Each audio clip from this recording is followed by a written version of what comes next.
Hey you guys, Yulia here. So believe it or not, I have to bump up some of the plants that we started together from seed, like the Stepables and Lisianthus. They both are ready to go into bigger pots. All right, so this is my seed starting setup here in the kitchen. And I love this space. This was my original space where I started seeds. And these are my original Barrina lights that I bought, oh my goodness, I think 7 years ago. They are still going strong. They are here attached with Velcro right here, so that was an easy setup. But anyway, check this out, you guys. These are the Stepables. They are struggling. They're growing so fast. They need to get out of these cells as soon as possible. So that's what I'm going to do today. But also I wanted to show you the arugula that have been growing. Oh my goodness. And look at this beautiful lettuce and the basil.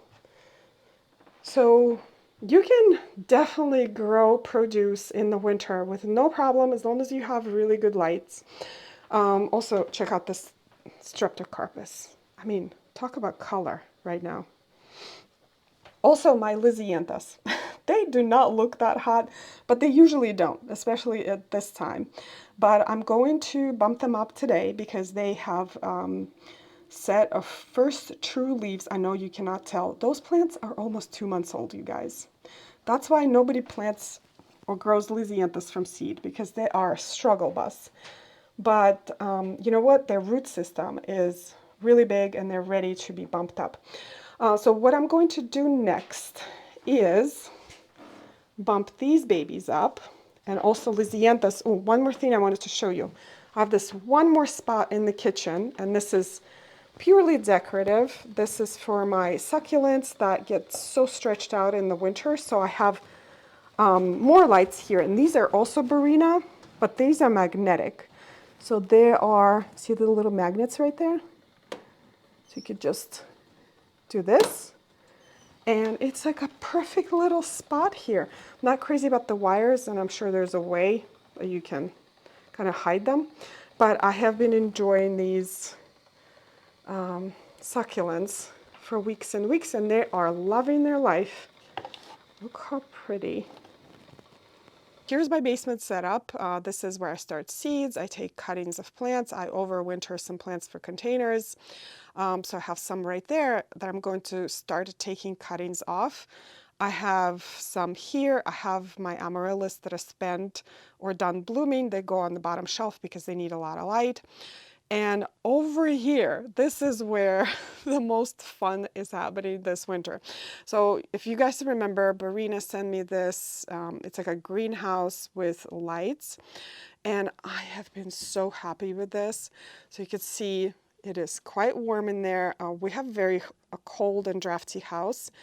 And this helps to keep plants warm. So I have tomatoes that I started from seed this winter, and guess what? They are fruiting. Like, how cool is that? You can see it's almost 80 degrees in here. Let me just open this. And the fun part is that when you open this, it smells like summer. Like, I swear. Or if you guys ever travel to Florida and you get off the plane and you smell that humidity, this is what this smells like. So these tomatoes, they're called Orange Hat. These are dwarf tomatoes. They are delicious. I tried to grow other dwarf tomatoes and they're just not as good. These are the ones that I settled on years ago. You can see how loaded this one is. I'm just going to set it aside to show you the others.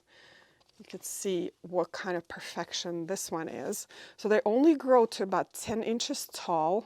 It's a perfect patio tomato. It's a perfect tomato to grow at home in the winter. I mean, look at them. Let me show you more. So funny enough, this one was upstairs under regular lights without this protection of this plastic here. And you can see how much behind this thing is. And I just gave up and brought it here because it was struggling. There's more tomatoes here, here. Look at that. How fun. So I do come down here and I shake them once in a while. Tomatoes are self-pollinating, but they do benefit from wind, shaking, insects. Obviously, none of that is happening here. So I've been a bee all winter. I mean, it is just so cool. I don't know. You can see I cannot contain my excitement here. Let me put these babies back in here. Now, these lights right here, full spectrum, you could see that they let the plants bloom and fruit. So it basically is acting like the sun. I also have basil here. This is, I'm not sure if this is amethyst or opal, and I've been growing basil all winter. And over here, I'm growing my own lettuce. I'm kind of sick of grocery lettuce because it goes bad in a couple of days, and I prefer my own produce. So what I have been doing, I've been starting seeds every couple of weeks. So you could see, like this one is older, this one is probably a week later, that one is even later, and that one is later. And here is another one that I just started right there. So I constantly have fresh produce. Again, these lights help tremendously. The only thing is that when they get, when the lettuce gets to about this size, I actually take them out of here because it gets a little too warm for it. Now over here, this is my little tour of my magic greenhouse. I have coleus cuttings that I took in the summer, and I'm overwintering because I create a lot of containers with coleus cuttings. So this is about the time of the year where I'm going to start taking cuttings again to get a lot of plants. This is Alternanthera that I had outside in the summer. Also took cuttings. I'm going to take more cuttings.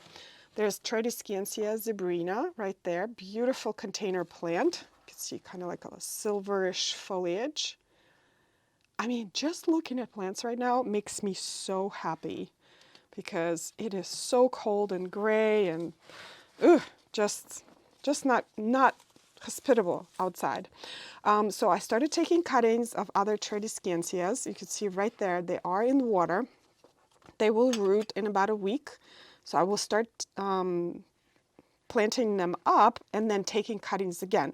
So this way you can actually have a lot of plant material by the time spring comes. This, I started seeds of something, I forgot. I think this is cilantro. Yeah, I think this is cilantro, hasn't germinated yet. And over here, I started propagating some begonias. I have no idea why. Just as a experiment, I never propagated begonias from leaf cuttings, but guess what? It worked. It worked. Well, this one was a cutting, and I do have, oops, my microphone is falling down. Sorry, you guys. I do have a little bit of a gnat infestation. It's not as bad as it usually is, and I do have a yellow stickies that I put up here. But anyway, this is a cutting that I took it rooted. You can see there's roots. If you try to pull something and it has resistance, that means the plant is ready. So I have to plant that in a separate pot. But these right here, what you do basically is cut a hole in a begonia leaf, and what happens is that they root. So you can see there's resistance right here, and also right over here. I cannot pull it. So the leaf rooted, however, I'm waiting for babies. After it roots, you wait probably another month until the baby appears.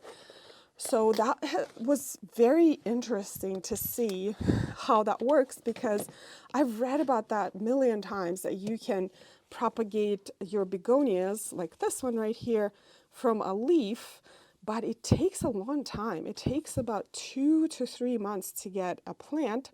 So that was a great experiment, and I do have begonias here. I use them again in the outdoor containers. You can see how small this plant is. It's so cute. It's like 10 inches, but covered in tomatoes.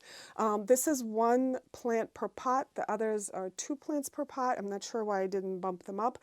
They definitely could benefit from extra soil volume. But I've grown dwarf tomatoes before indoors, and they would set fruit and bloom and produce, but it would just take so much longer. But this particular greenhouse, sped up the process by a lot.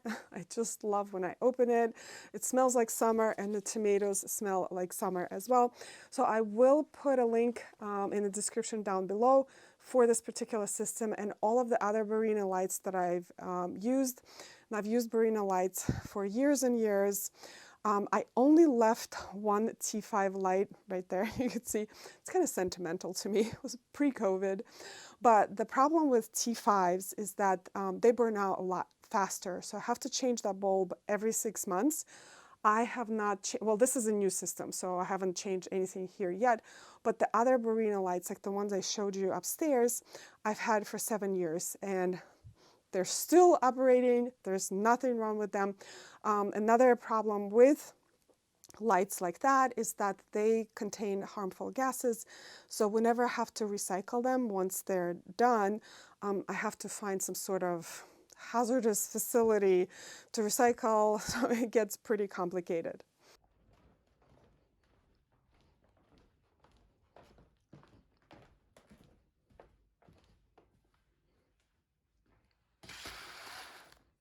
So here are the Stepables, and they have done amazing. I mean, they are so healthy, like this Irish moss and thyme. The germination was perfect. They are so beautiful. I got the seeds from Outside Pride, and this was my first experience with them. Wonderful, wonderful, healthy plants, great germination. But the next thing I'm going to do is bump them up in these pots here. And I like these pots because they're very sturdy. I've been recycling them for years, so they don't crumble like your weak plastic. And I will post links to all of these in the description down below because I get a lot of questions asked, where do I get these little cells? And I like to start my seeds in these trays. They're my favorite. So at this point, these plants desperately need more soil, but I think we are in a perfect trajectory towards having just the right plant size for the spring planting for the path. Let's look at thyme here, and you can see the root system. I have been underwatering thyme because obviously they're a more drought tolerant plant, and I also don't want the gnats. Anytime you water plants too much, there's a gnat situation. So let's try to take this guy out here. Oh my God, it smells so good. Look at this. Oh, that's so exciting. Fill the pot up with the regular potting mix. Put the plant in here. There you go.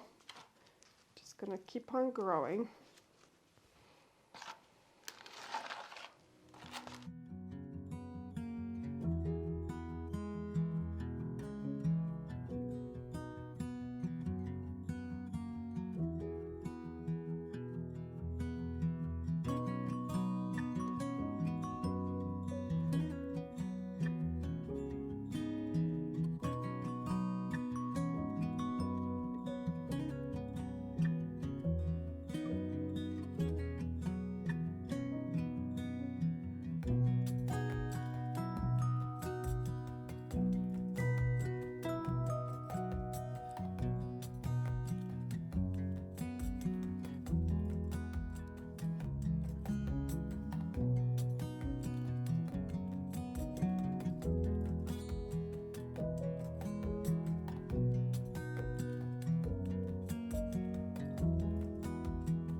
And now it's time to bump up Lisianthus. They are still embarrassingly small.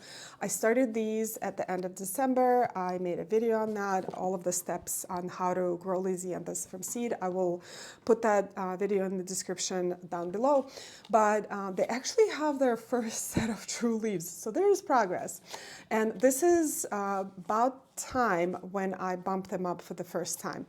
And these are the pots that I use. I know this is not that much difference, but they actually do benefit from having a little bit more soil volume because their root system develops a lot faster than the leaves. The first thing you probably noticed is that the germination rate on these is not great. And this is because I had older seeds.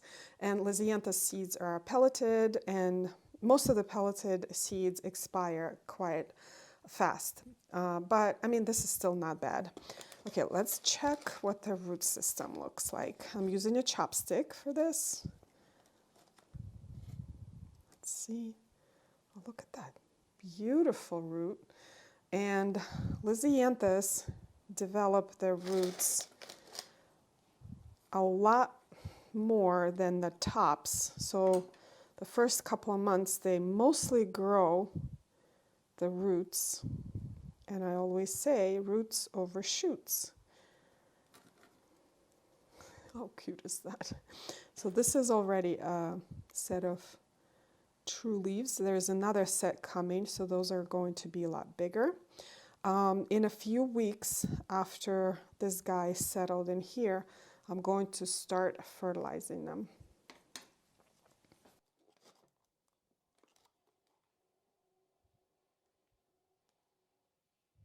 How big the root system compared to the top. This is a prairie plant, and that is what happens to prairie plants. Their root systems are enormous.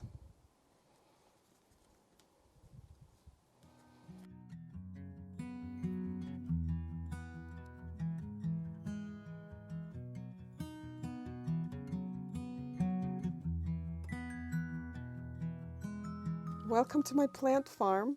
Don't they look amazing? So all I have to do is water them a little bit after I bump them up. I have to put yellow stickies in here as well. Hold on a second. Okay, I'm going to hang a few right in the back over there to catch those pesky fungus gnats. Those things do work really well. Another thing I do is don't water the plants too much. And honestly, this year, the fungus gnats are not as bad as it usually are. Another thing I'm going to do in a few weeks, when these plants grow a little bit stronger, I will start fertilizing them, and I use Dr. Earth organic fertilizer for those needs. And then we just wait. I think they will stay in these pots for about a month, maybe a month and a half. By that time, I hope our weather improves and it's not as cold, and it will be middle of March. I will start thinking about planting them outside because these are hardy plants, so they can definitely take it. But yeah, for now we'll just watch them grow. This is so exciting. As opposed to Stepables, I'm going to keep my Lisianthus here on the kitchen on the first floor so I can keep an eye on them, because I don't want these babies to dry out or something happen to them. Because when you're growing these plants for such a long time and they're such slow growers, when you lose a single one, it's like a tragedy. So I'm going to keep an eye on them. And what they're going to do for the next month or two is, again, bulk up their root system. And they will actually start to grow the tops as well. They will fill in these containers, hopefully. I mean, it's hard to believe right now, but they always do. And I will start fertilizing them in a couple of weeks. They can benefit with from fertilizer as well. So I usually use organic fertilizers for these guys too. This is it for today, and this felt so good to get some gardening done, get my hands in the dirt and see something growing and developing, and I'm really encouraged by those Stepables. They are so healthy and growing so fast, and I think I will have just enough for the path when the spring comes. Anyway, I hope you enjoyed today's video and learned something new, and I will see you in the next one. Bye.